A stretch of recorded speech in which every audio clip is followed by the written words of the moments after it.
Students, welcome to excite computer online classes. और आज हम लोग बात करने वाले हैं सी लैंग्वेज के बेसिक के बारे में, सी लैंग्वेज के इंट्रोडक्शन के बारे में। ये क्लास ओ लेवल के लिए है और ओ लेवल के बच्चों के लिए है। और इस क्लास में हम लोग ओ लेवल का तीसरा पेपर सी लैंग्वेज, वो जो है ना, मतलब प्रोग्रामिंग थ्रू सी लैंग्वेज, आप सभी लोग उससे बहुत अच्छी तरह से परिचित होंगे। उसी बारे में हम आज चर्चा करेंगे। जी हाँ, तो आज की क्लास में मैं आपको बताना चाहूँगा सी लैंग्वेज का बेसिक। जैसा कि आप जानते हैं कि सी लैंग्वेज को प्रोग्रामिंग में सबसे बेसिक लैंग्वेज माना जाता है, उसी तरह आज हम लोग सी लैंग्वेज का भी बेसिक जानेंगे।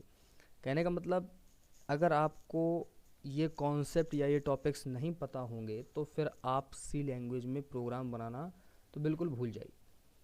ठीक है, तो इसी बारे में हम लोग चर्चा करेंगे। और इसी चर्चा को,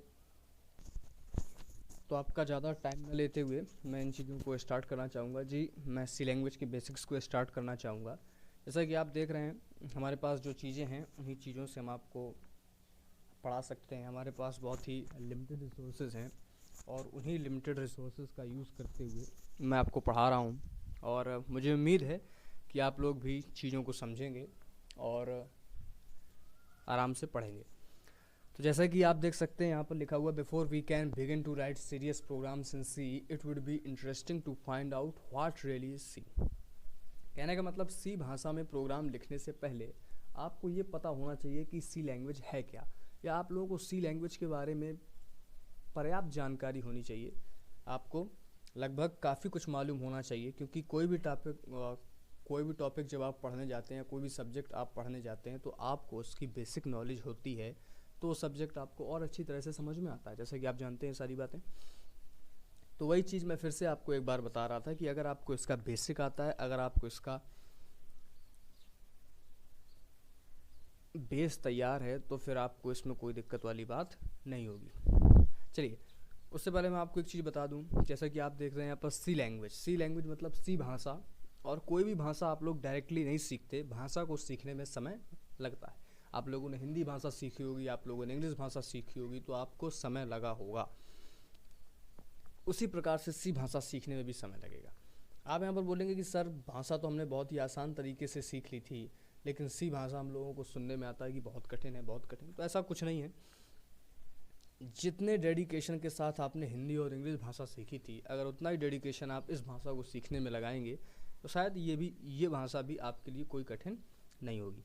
चलिए, चीज़ों को ज़्यादा लंबा ना करते हुए मैं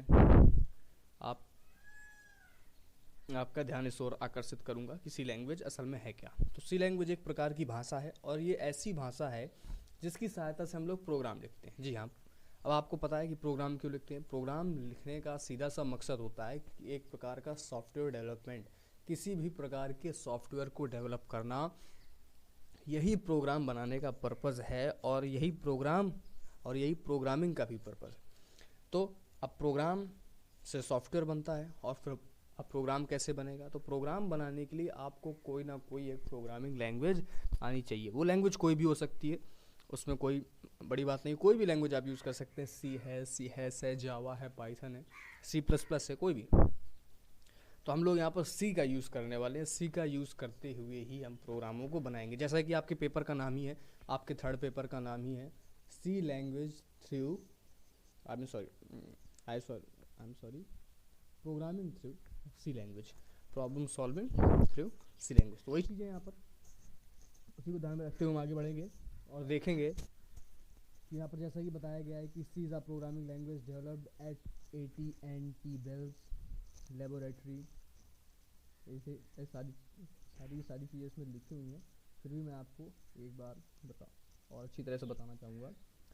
सी is a programming language developed and AT&T Bell lab. कहने का मतलब, सी लैंग्वेज को AT&T बेल लैब में विकसित किया गया था, और इसे विकसित किया गया था डेनिस रिची के द्वारा। जी हाँ, डेनिस रिची इसके जनक के रूप में माने जाते हैं। और जैसा कि आप यहाँ पर आसानी से पढ़ सकते हैं कि 1972 में इसे डेवलप किया गया था। और अगर हम इसकी पॉपुलैरिटी की बात करें, तो फिर इसकी पॉपुलैरिटी की बातें करते करते हम थक जाएंगे, लेकिन इसकी पॉपुलैरिटी ख़त्म नहीं होने वाली। बड़ी बहुत ही ज़्यादा पॉपुलर लैंग्वेज थी, इसे बहुत सारे प्रोग्रामर्स ने बहुत ही ज़्यादा पसंद किया। उसका कारण था क्योंकि इसमें सबसे स्पेसिफिक क्वालिटी थी, इसमें सबसे स्पेसिफिक प्रॉपर्टी थी जो किसी भी हाई लेवल लैंग्वेज या मिड लेवल लैंग्वेज में नहीं थी। वो सारी की सारी प्रॉपर्टीज़ इसमें थी। प्रॉपर्टीज़ के बारे में हम नीचे देखेंगे, यहाँ पर कई सारी प्रॉपर्टीज़ दी हुई हैं और इसकी प्रॉपर्टीज़ और इसकी पॉपुलैरिटी इतनी ज़्यादा है कि आज भी मतलब कम से कम 50 साल हो गए होंगे इसके डेवलपमेंट के, लगभग 50 साल हो गए होंगे, उसके बाद भी आज इस लैंग्वेज का उतना ही बोलबाला है जितना 1972 के समय में था। लगभग उतना ही बोलबाला है। कोई भी प्रोग्रामर, कोई भी बिगिनर जब स्टार्ट करता है अपनी प्रोग्रामिंग, तो पहले वो सी की प्रॉपर्टीज़ को स्टडी करता है, सी को स्टडी करता है, तभी वो एक अच्छा प्रोग्रामर बन पाएगा, और नहीं तो उसका एक अच्छा प्रोग्रामर बन पाना मुश्किल है। अब जानते हैं ना कि प्रोग्रामिंग में एक्सपर्ट होना, मास्टर होना, तो वहाँ पर आपको सी की प्रॉपर्टीज़ या सी के कॉन्सेप्ट का अच्छी तरह आना बहुत ज़रूरी है। आप यहाँ पर देख सकते हैं, जैसे कि आप इस लाइन में देखेंगे कि C has been already superseded by language like C plus plus, C hash and Java. मतलब ये सारी की सारी लैंग्वेज सी के सुपरसेडेड हैं, सी के बाद आई हुई हैं, सी की न्यू वर्जन है। लेकिन फिर भी आप जब इसकी अगली लाइन देखेंगे तो यहाँ पर आप देख सकते हैं, I seriously beg to differ with the opinion, there are several reason for this. मतलब इसके कुछ कारण हैं कि लेखक इन बातों को नहीं मान रहा, और वो कारण यही है कि जैसा कि उसने पहले पॉइंट में बताया है, I believe that nobody can learn C plus plus और जावा डायरेक्टली। मतलब कोई भी व्यक्ति सी प्लस प्लस और जावा डायरेक्टली नहीं सीख सकता। सीखने को सीख सकता है लेकिन अच्छी तरह से बिल्कुल नहीं सीख सकता। अगर वो एक्सपर्ट होना चाहता है प्रोग्रामिंग में तो फिर उसको सी आना बहुत ज़रूरी है। This is because while learning these language you have things like classes, objects, ये सारे के सारे कॉन्सेप्ट सी प्लस प्लस और जावा के हैं, और इनको हम आगे डिस्कस करेंगे। यहाँ पर केवल और केवल प्रॉपर्टीज़ हैं, इस वजह से प्रॉपर्टीज़ और इंट्रोडक्शन की तरह हम लोग चलेंगे। तो ये सारे के सारे कॉन्सेप्ट बहुत ही हाई लेवल कॉन्सेप्ट हैं, और लेखक के यहाँ पर कहने का मतलब ये है, ऑथर आपको यहाँ पर ये बता रहा है कि ये सारी चीज़ें आसानी से नहीं सीखी जाती। इन सारी चीज़ों को सीखने के लिए आपका बेस मजबूत होना चाहिए, और वो बेस केवल एक लैंग्वेज मजबूत कर सकती है जिसका नाम है सी लैंग्वेज। और आगे बढ़ेंगे तो आप पाएंगे कि C plus plus, C hash और Java make use of a principle called object oriented programming. तो यहाँ पर ऑब्जेक्ट ओरिएंटेड प्रोग्रामिंग का जो कॉन्सेप्ट है वो भी कहीं ना कहीं सी के बेसिक कॉन्सेप्ट से जुड़ा हुआ है। मतलब आपको कुल मिलाकर सी का बेसिक सीखना पड़ेगा। सी लैंग्वेज पढ़ना है तो वो तो ज़रूरी है ही है, और अगर आगे की प्रोग्रामिंग लैंग्वेज में भी आप कमांड रखना चाहते हैं तो वहाँ पर भी आपको सी का बेसिक की ज़रूरत पड़ेगी। कोई भी कॉन्सेप्ट हो। Though many C plus plus Java based programming tools and frameworks have evolved. तो यहाँ पर फिर एक नए कॉन्सेप्ट की चर्चा की गई जिसे हम फ्रेमवर्क्स के नाम से आज जानते हैं। लेकिन ये चीज़ें आपको तब तक समझ में नहीं आएंगी जब तक आपको इसका बेस नहीं आए, क्योंकि ये बहुत आगे की चीज़ें हैं, लगभग सी प्लस प्लस और जावा के पास की चीज़ें। जावा फ्रेमवर्क्स आपने सुना होगा। तो पहले हम इसके बेसिक को जानेंगे। और अगला पॉइंट मेरा फेवरेट है, डी नंबर वाला, और इस चीज़ को तो आप थोड़ा बहुत समझते भी होंगे क्योंकि आप तीसरा पेपर पढ़ रहे हैं, मतलब आप पहला और दूसरा पेपर पढ़ चुके हैं।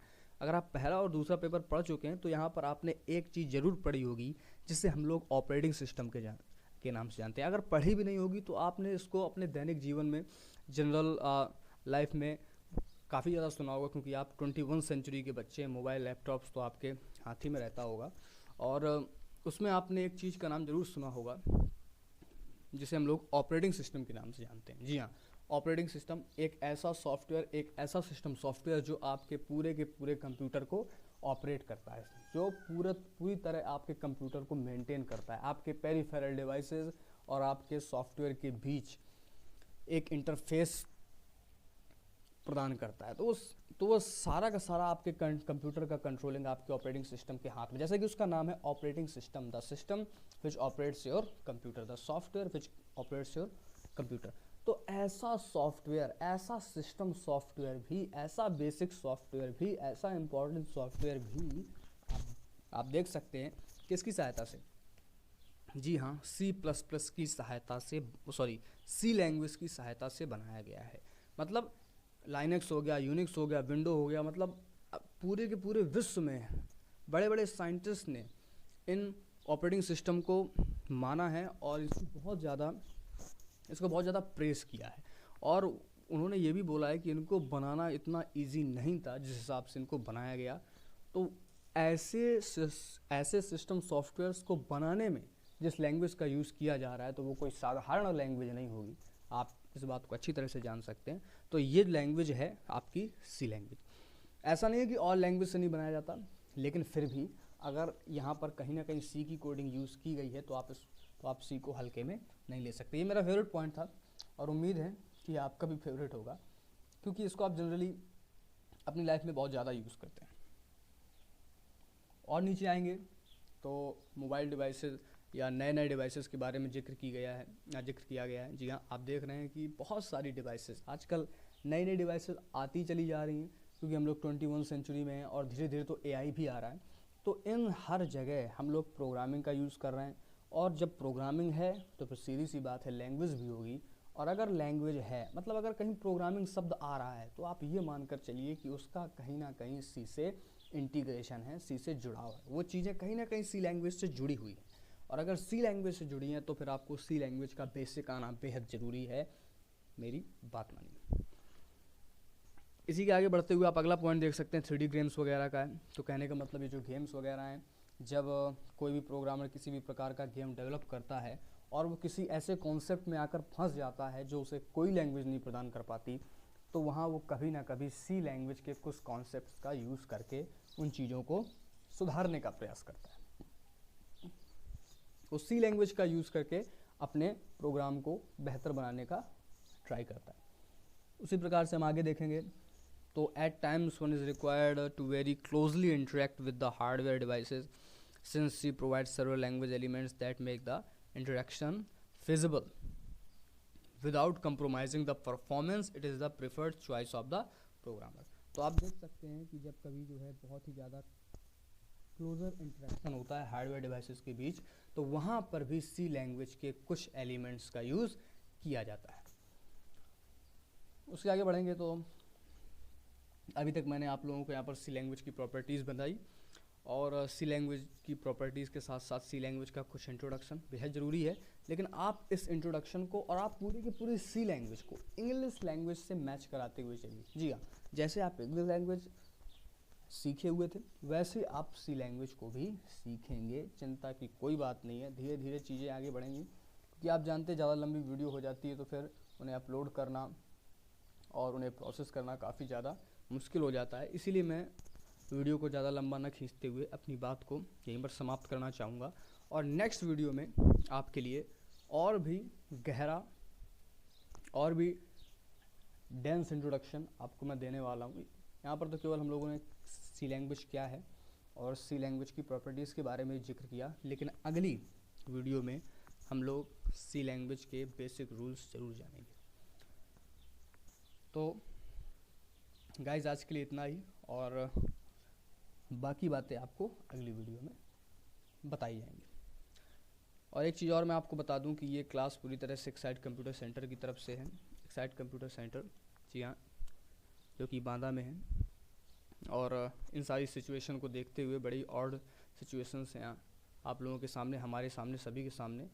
तो इसीलिए यहाँ पर एक ऑनलाइन प्लेटफॉर्म की व्यवस्था की गई है, और उसी ऑनलाइन प्लेटफॉर्म का यूज़ करते हुए हम अपने बच्चों को क्लासेस प्रोवाइड करा रहे हैं। ये इतना इजी नहीं है, आप जानते हैं, लेकिन आपके डायरेक्टर सर जैसा सब लोग जानते हैं उनके बारे में, राज सर, और उन्हीं की वजह से आप लोगों को एक क्लास प्रदान की जा रही है। जी हाँ, बिल्कुल, वो उनका जो है एजुकेशन के लिए बहुत ही ज़्यादा डेडिकेटेड रहते हैं वो, और मैं खुद उनसे बहुत ही ज़्यादा इंस्पायर्ड हूँ, और उम्मीद है आप सभी लोग उनसे इंस्पायर्ड हो रहे होंगे और आगे भी होते रहेंगे।